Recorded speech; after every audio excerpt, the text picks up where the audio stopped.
¿Es una iglesia diferente? ¿Cómo vivir en ella?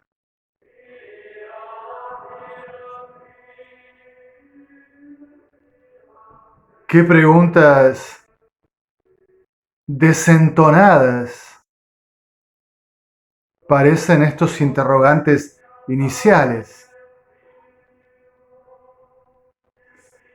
La iglesia es la misma de siempre, la iglesia de Dios, fundada por Jesucristo, el Hijo y animada por el Espíritu Santo.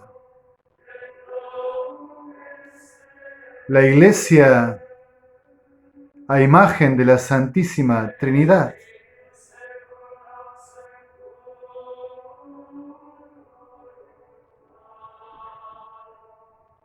En este sentido, la iglesia permanece la misma.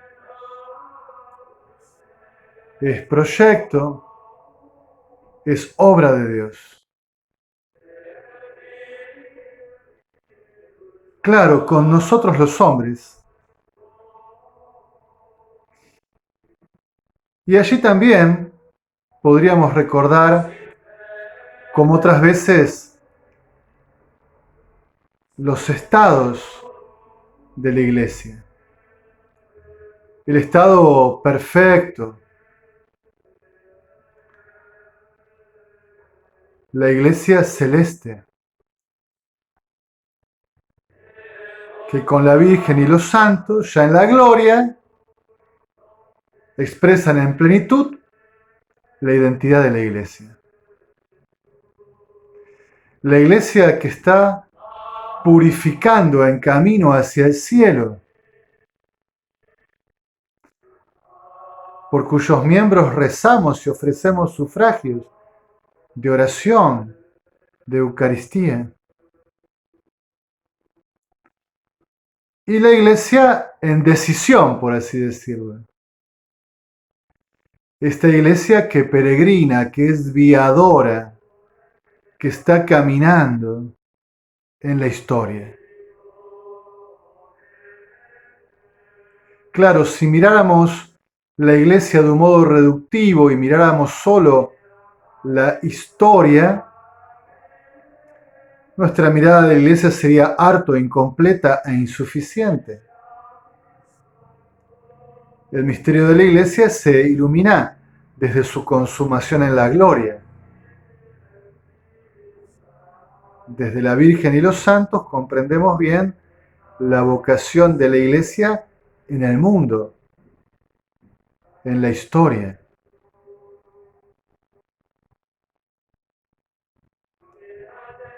La economía de la salvación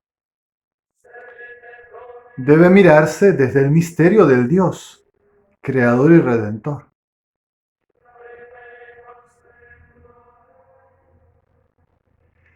Pero esta iglesia que peregrina, nosotros, claro, estamos en contacto con la cultura, con el espíritu de una época, con ideas, con arte, con cultura, con ideas que están operando cambios y transformaciones. En un sentido positivo, la ideología como ideas puestas en acción para la transformación y el cambio. En una idea negativa, la ideología como un falseamiento de la realidad. Y de esto no hay que asombrarnos, que entonces esta iglesia que peregrina en la historia tenga esta inestabilidad que no es del sujeto iglesia, sino de los miembros que caminan y están todavía en proceso de conversión, de penitencia, de clarificación, de santificación. Permítame la expresión más de la patrística oriental, en proceso de divinización.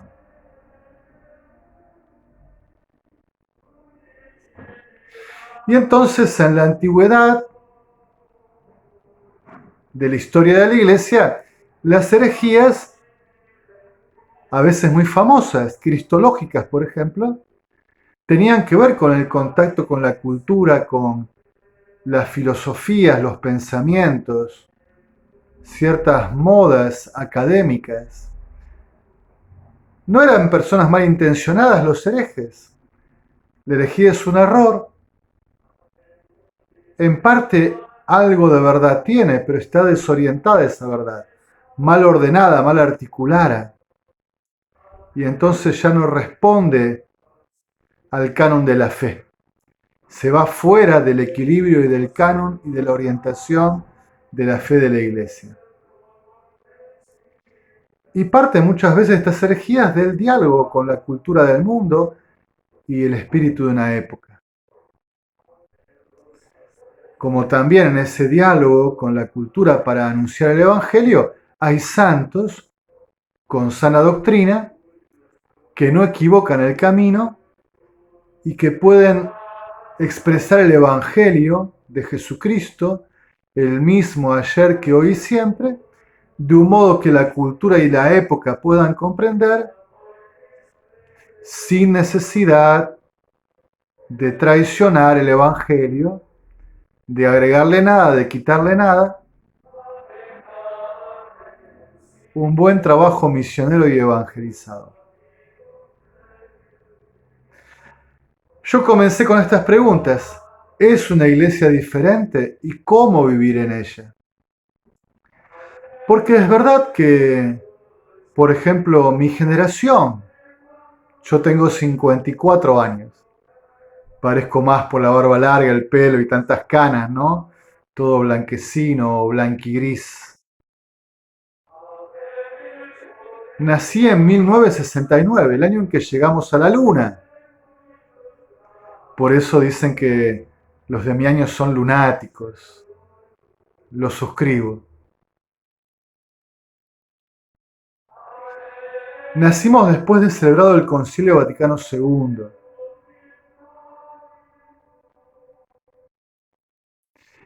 Y cuando hicimos la catequesis de niños para la primera comunión con 8 o 9 años, ya las reformas posconciliares estaban caminando. Y entonces uno descubrió una iglesia que ya estaba andando y no percibimos nosotros esa iglesia efervescente, dicotómica, de conservadores y progresistas, de bandos, que no sé si históricamente podríamos decir que realmente era así. Creo que siempre la realidad es más matizada que las caricaturas con las que intentamos representarla. A veces por ser didácticos y a veces por ser ideológicos. Esta iglesia que nacimos, en la cual fuimos caminando los sacramentos y la primera catequesis con San Juan Pablo II. Y durante todo ese pontificado largo, extenso de San Juan Pablo II, donde ciertamente había dificultades, tensiones, pero la forma de animación de gobierno, que yo incluso he criticado, me hago cargo, porque me parecía que, bueno, que era demasiado férrea a veces, que dejaba poco espacio, demasiado controladora. Quizá yo no me daba cuenta de las fuerzas subyacentes, los peligros encubiertos. Bueno, yo diría que vivimos una época de serenidad, de bastante paz eclesial, de unidad, de comunión. Bueno, los que vivimos esa iglesia hoy nos sentimos desorientados. Y probablemente yo así me siento sufriendo la iglesia. Donde de nuevo aparecen estas dicotomías, conservadores progresistas, que yo digo que es una dicotomía falsa, debería ser fidelidad, infidelidad. El Papa Benedicto XVI nos hablaba de la hermenéutica de la ruptura y él proponía la hermenéutica de la reforma en la continuidad del único sujeto iglesia, la reforma en la continuidad del único sujeto iglesia, o sea, la iglesia permanece la misma y en los avatares de la historia, la iglesia peregrina necesita reformas, volver a sus orígenes, desempolvarse a veces del polvo acumulado del camino, quizás abandonar algunos elementos que no son esenciales y que son epocales y pueden realmente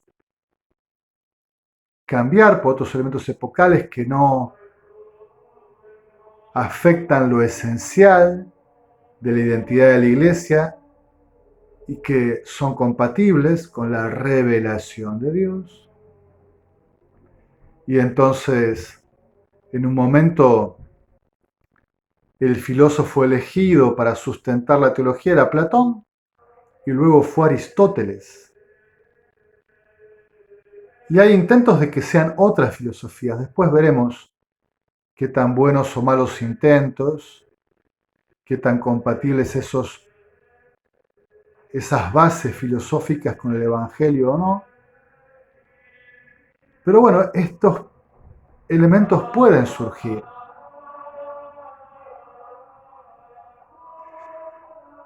Pero la iglesia de nuestro tiempo empezó a marcarse con rupturas tan intensas, tan fuertes, que no pocos miembros piensan que la ruptura es directamente con la revelación, con el depósito de la fe, con la Sagrada Escritura, la tradición apostólica.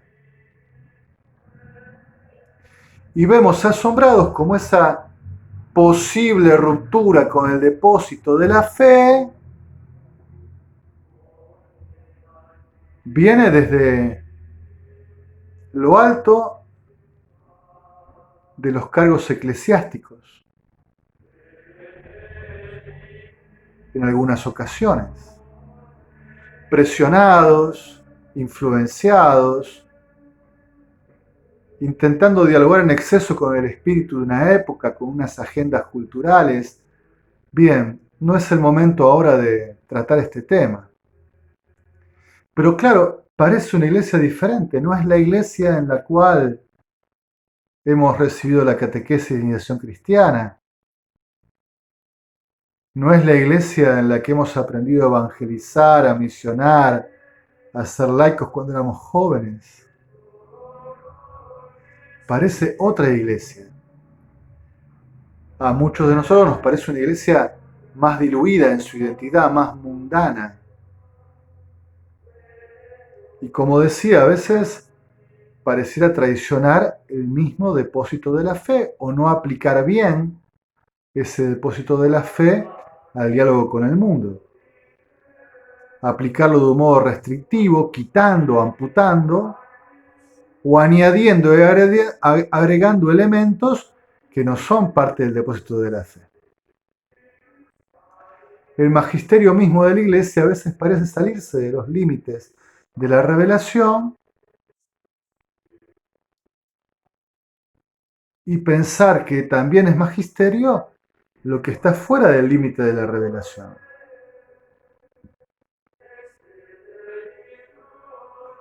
No quiero dar demasiados ejemplos. Ustedes entenderán.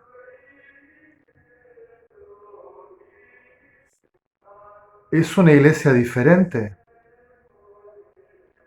¿O en esta iglesia que pedían en la historia hay miembros cristianos que intentan permanecer fieles a la identidad de la iglesia y otros que, por motivos quizás bien intencionados, de diálogo con el mundo, con la época, sus intentos terminan como lastimando la fidelidad a la identidad de la iglesia y a la fidelidad con la revelación.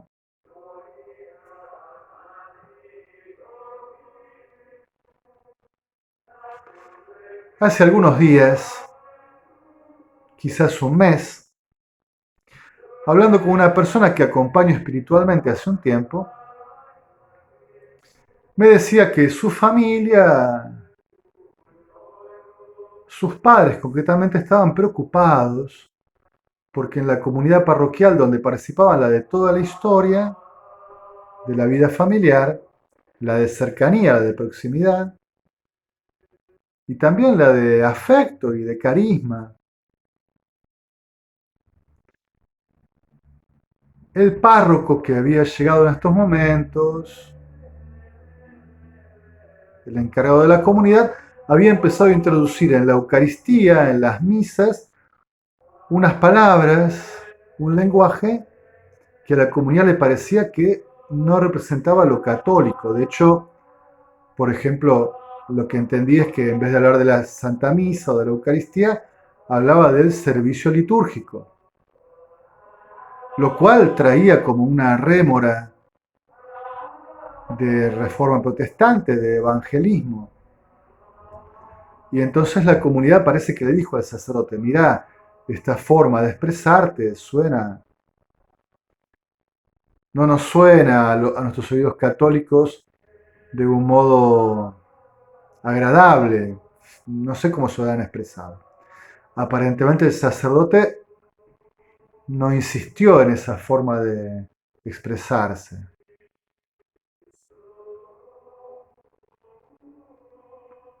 ¿Se imaginan ustedes que si el párroco de su comunidad diga, en vez de hablar de la catequesis, que los niños vayan a la catequesis, empieza a decir que los niños vayan a la escuela sabática, a la escuela dominical?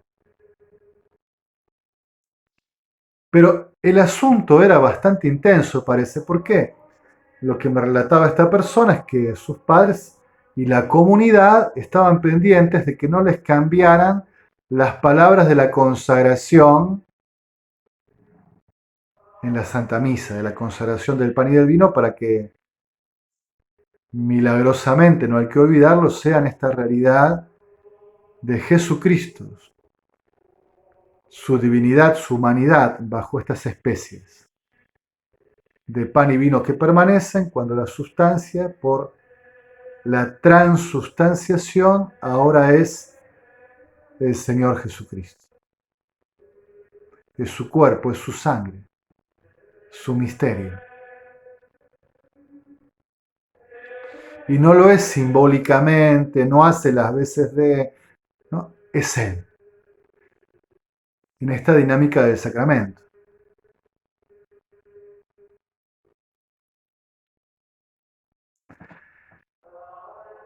Yo pensaba dentro mío, qué impresionante, una comunidad cristiana preocupada porque el sacerdote no cambie las palabras de la consagración. ¿Qué clima será ese, no? Qué clima extraño, inquietante. ¿Cómo celebrar la comunión con Dios y la comunión con los hermanos, la comunión eclesial en un clima así de sospecha de que en cualquier momento me tocan lo más importante, lo más sagrado que no se puede tocar? Porque los misales en general se pone en letra bien grande, en mayúscula, bien resaltado, y se le pide al sacerdote que intente leer, ya nosotros muchos lo decimos de memoria, claro, pero que no puede cambiar esa fórmula porque haría inválido, ¿no? Y si el cura viniera y dijera, mire muchachos, Jesús eligió pan y vino porque era lo cotidiano de su época, de su cultura, pero hoy ya no es pan y vino, hoy es Pancho y Coca-Cola. Entonces vamos a consagrar Pancho y Coca-Cola. ¿Se imaginan ustedes?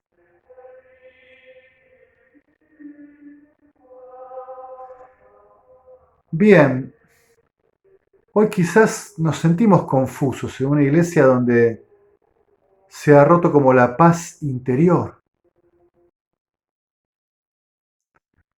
donde a veces el discurso oficial, magisterial de unos recibe limitaciones, correcciones, dudas de otros miembros del magisterio.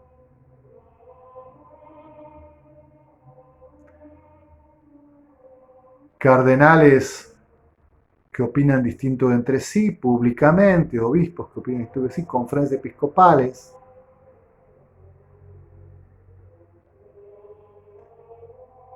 Y donde un documento, por ejemplo, emanado de la Santa Sede de la Congregación para la Doctrina de la Fe, no es recibido armónicamente por el cuerpo eclesial en la historia. Algunos aplauden, otros rechazan notoriamente, muchos hacen silencio y no sabemos qué piensan y creen en ese silencio.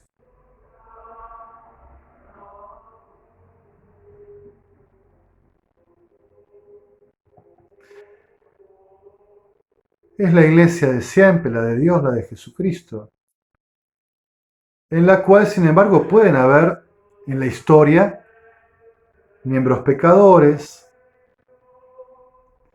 miembros herejes, con errores de fe, desviados del canon de la fe, donde puede haber malas interpretaciones del depósito de la fe, de la tradición apostólica de la Sagrada Escritura, donde puede haber doctrinas sanas y no tanto, los que estudiamos teología un tiempo atrás, ahora creo que ya ni se explica el tema, ¿no? Se hablaba de las notas o cualificaciones teológicas, con su orden, ¿no? Por ejemplo, lo que era una verdad definida solemnemente, dogmáticamente, divina, católica, lo que era de doctrina común, de toda la historia de la iglesia, una verdad católica, lo que era de doctrina común de los padres de la iglesia, consenso de los teólogos, opiniones temerarias. Había cualificaciones negativas, ¿no? La mayor herejía, ignorancia, opinión que escandaliza los oídos píos, se decía, ¿no? O sea, una torpeza, una ignorancia, una brutalidad teológica. Bien, siempre ha pasado, pero la iglesia siempre ha tenido formas, controles, el magisterio ha funcionado ordenando. Esto parece que está más diluido. El magisterio parece ambiguo.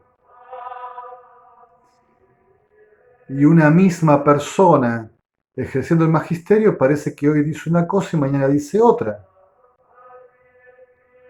O ciertas personas ejerciendo el magisterio aportan novedades que rompen profundamente con dos milenios de magisterio. Una iglesia desconocida para muchos de nosotros.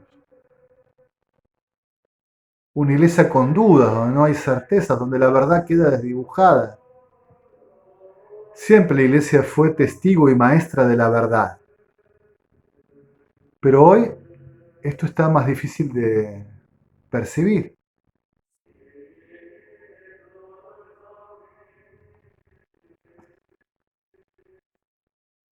Lo cual nos lleva a la pregunta, ¿y cómo vivir este tiempo de crisis, de purificación, este tiempo de incertidumbre, de desorientación?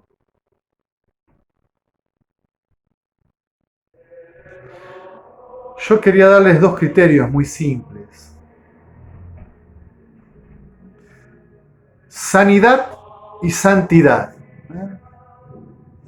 Casi te quería decir, cuida tu alma. Busca lo que es sano, busca lo que es sano.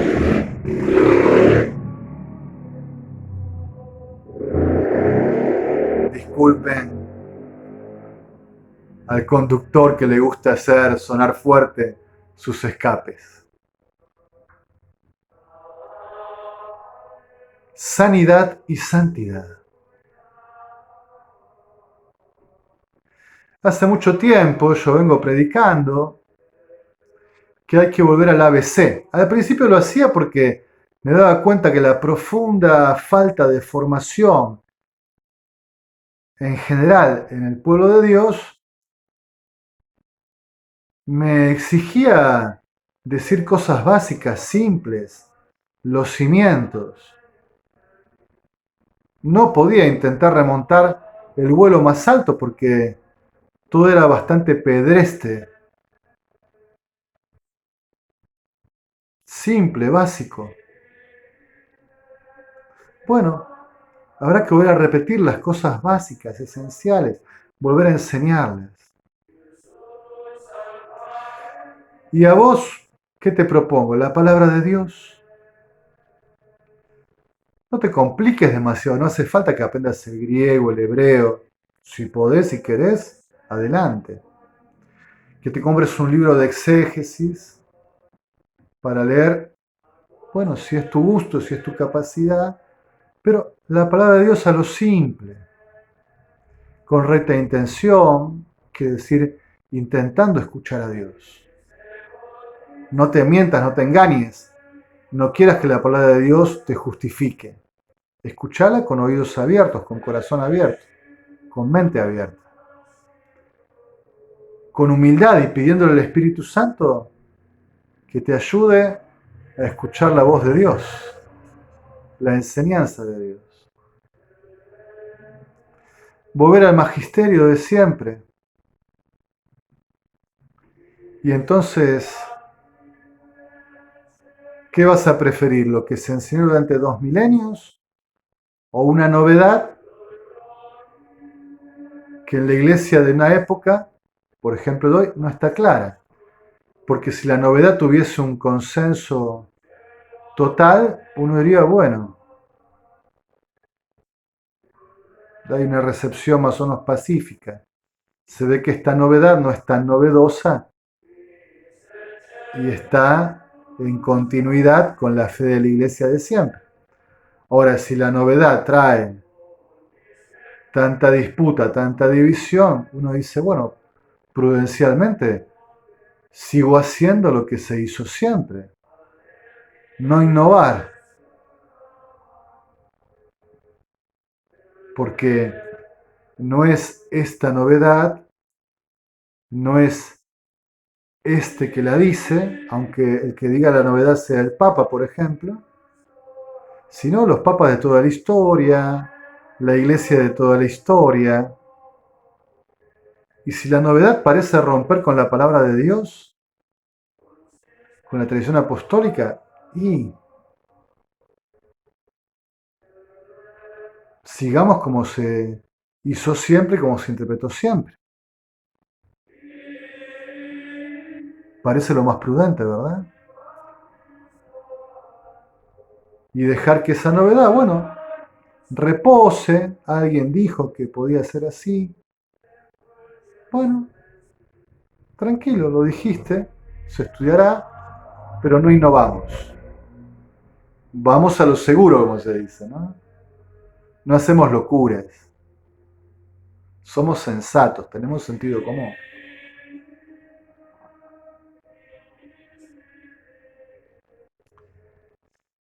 La palabra de Dios, el magisterio de la iglesia de siempre, la tradición de la iglesia, la gran tradición apostólica, el canon de la fe. Vamos al catecismo si quieren y nos fijamos. Si alguien tiene más sabiduría y posibilidades, revisa el magisterio a lo largo de los 2 milenios sobre un tema y ve cuál es la línea de continuidad, de recepción de la fe en la iglesia. En este sentido yo creo que hace falta más formación, que cada uno de nosotros tenga elementos más sólidos, ¿no? Más firmes, más objetivos. No, porque lo dijo tal, si lo dijo tal, tiene que ser verdad. Bueno, no es así, no es así. Hay que ver, hay que formarse, hay que comprender nuestra fe, hay que conocer nuestra fe. No es un sentimentalismo. Ay, lo dijo tal al que quiero tanto y entonces me lanzo. No, no, lo dijo tal que ocupa tal cargo y entonces obedezco. No, porque ese cargo, el que sea en la iglesia, se ejerce bien en la medida en que está en sintonía con la Sagrada Escritura y la tradición apostólica, el depósito de la fe, y expresa continuidad magisterial con el desarrollo del magisterio en la historia de la iglesia.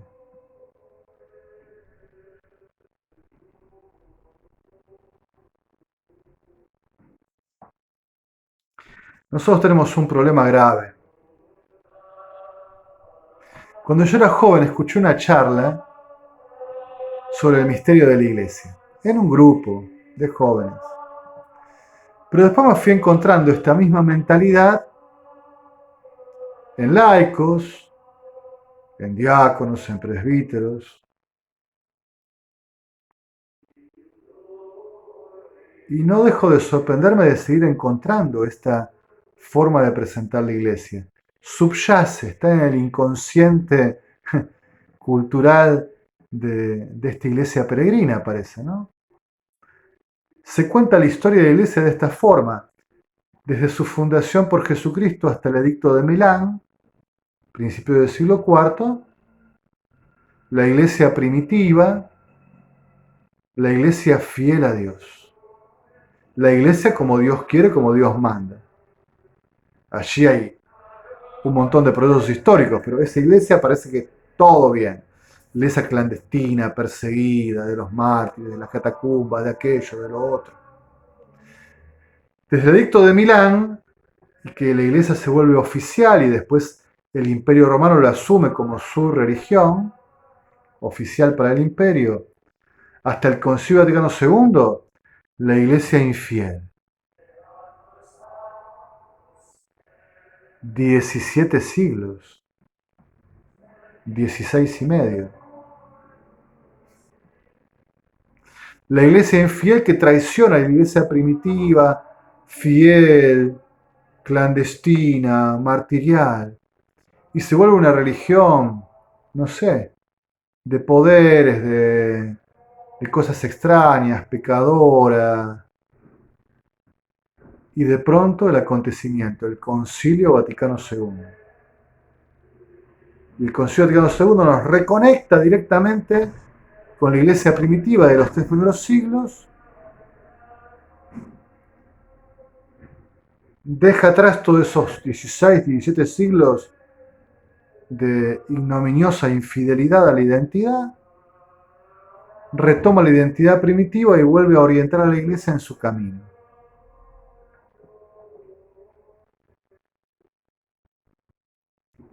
Lo digo en criollo, como decimos en Argentina, pedazo de afirmación.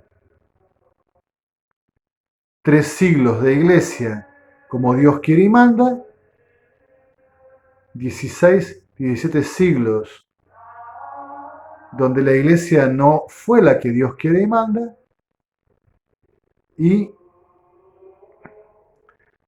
con el Concilio Vaticano II la iglesia reaparece, la primitiva iglesia. Por eso mucha gente dice, eso es posconciliar. Y yo pregunto, sí, es después del concilio, ¿después de cuál concilio?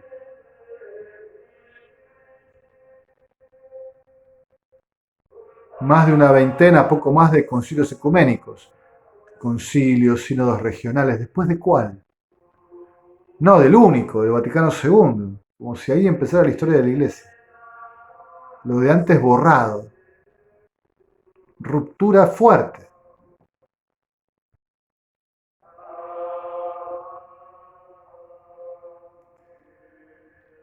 Y también se está viendo que en este periodo post-Concilio Vaticano II, en este pequeño periodo, casi 60 años,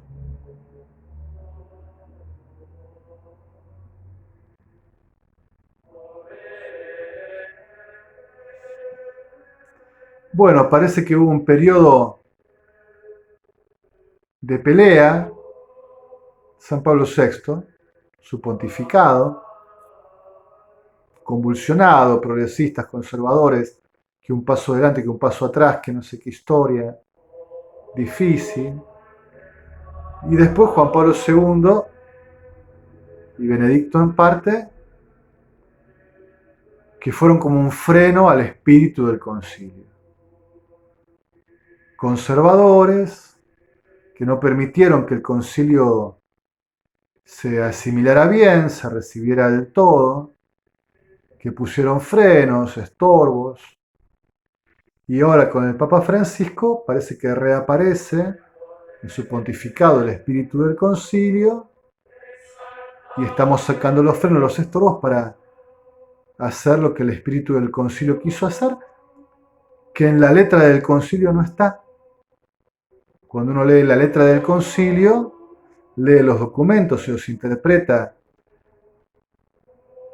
lo más objetivamente que pueda, uno no percibe que ese famoso espíritu del concilio esté contenido en los documentos. Pero así contamos la historia. Por eso digo, hay que volver al ABC, a los 2 milenios, a los santos, al magisterio continuado, evidentemente para prestar atención a lo que es dogma, una fe definida solemnemente, formarnos e ir a la palabra de Dios, al magisterio de los santos. Sobre este temita que estamos discutiendo hoy, los santos en general, ¿qué opinan a lo largo de 2 milenios? Bueno, los padres de la iglesia. La palabra de Dios, ¿qué dice sobre esto? ¿Y qué se interpretó siempre que decía la palabra de Dios? Porque ahora me hace una interpretación nueva, pero que yo descubro quizás que en 2 milenios nunca estuvo esta interpretación. O si alguna vez estuvo, la iglesia misma dijo es errónea, es equivocada. Ir a lo seguro parece de sentido común, de sensatez.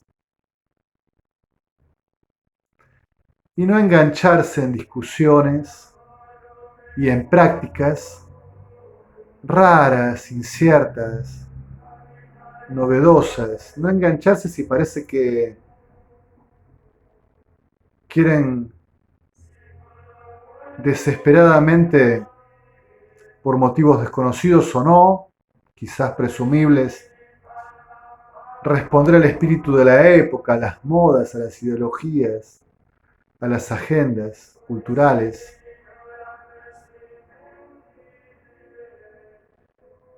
No engancharse si vemos que el Evangelio en algún punto es suprimido, se le agregan al Evangelio, se le adosan pensamientos, prácticas que en el Evangelio no están. Bueno, intentar ir al ABC, como digo siempre, ¿no? Ser simples, sensatos, sentido común. Y después creo que si esta crisis continúa y se agudiza, esperemos que no, pero si sigue creciendo, bueno, habrá que buscar sanidad y santidad. Bueno, quizás sean tiempos de migraciones eclesiales. Lo que voy a decir es un poco difícil y cuestionable, también lo entiendo, pero bueno, si en tu parroquia de pronto te parece que no es sano lo que se está haciendo, si es ideológico, Si en la parroquia abajo del altar, no sé, en lugar de una foto de Jesús, una imagen de Jesús, aparece, no sé, una imagen de un político, qué sé yo, de un líder político, de un filósofo. Bueno, claro, intentarás hacer el diálogo, te corregirás, verás si con el responsable de la comunidad, de qué forma, si no se puede, si percibís que tu comunidad está yendo de la fe de siempre, está siendo orientada hacia una desviación, bueno, hablarás con un responsable más alto, con el obispo, quien fuera. Y si no, ¿qué haces? Buscas una parroquia donde haya sana doctrina, un movimiento, un espacio eclesial donde la fe se viva ortodoxamente y ortoprácticamente. Una comunidad eclesial donde se viva la fe de la iglesia. Una comunidad donde no se diga, bueno, el misterio de Dios, la revelación dice esto, los documentos de la iglesia dicen esto, pero en la práctica hacemos otra cosa. Donde veas esos panoramas esquizoides de doble vida en el fondo, de trampa, de engaño. Bueno, si no puedes corregir, si no puedes aportar, buscarás un espacio sano. Tan simple. Si ves que la iglesia de hoy es diferente y está como empuja en división y en bandos, bueno, no te pongas en contra de nadie de un modo pecaminoso, no te pongas a discutir de un modo que falte la caridad. Pero bueno, si no se puede, si no se puede dialogar, si no aceptan la corrección, si no, buscarás un espacio sano. Y lo vas a encontrar porque la iglesia es de Dios y Dios sigue trabajando y generando fidelidad, fidelidad a la revelación, fidelidad a la vida de los santos, de la santidad de siempre en Dios, de la iglesia. Buscarás espacios sanos donde se aspire a la santidad. Si percibís que la santidad ya no se toca como tema, ya no se propone, si se normaliza el pecado,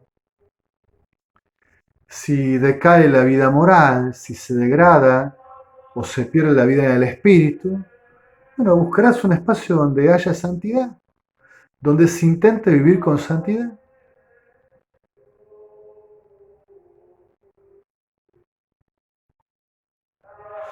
Frente a esta iglesia que parece diferente, incierta, confusa, desorientada, dividida, fragmentada, bueno, no te pierdas, no te angusties, busca la iglesia de siempre, adherite a la iglesia de siempre, a la iglesia fundada por Jesucristo, la iglesia que vive fiel y custodia fiel la revelación, la iglesia que vive la obra santificadora de Dios.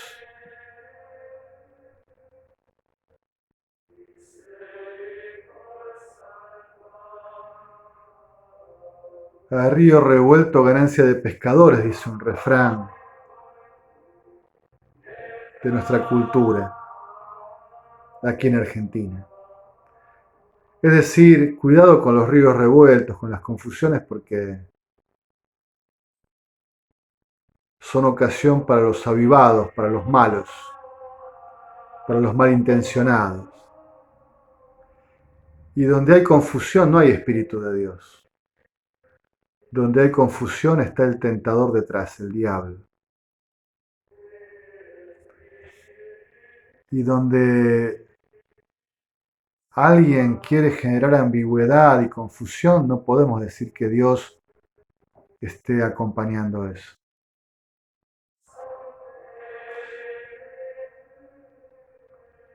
Dios es fiel y es fiel a sí mismo.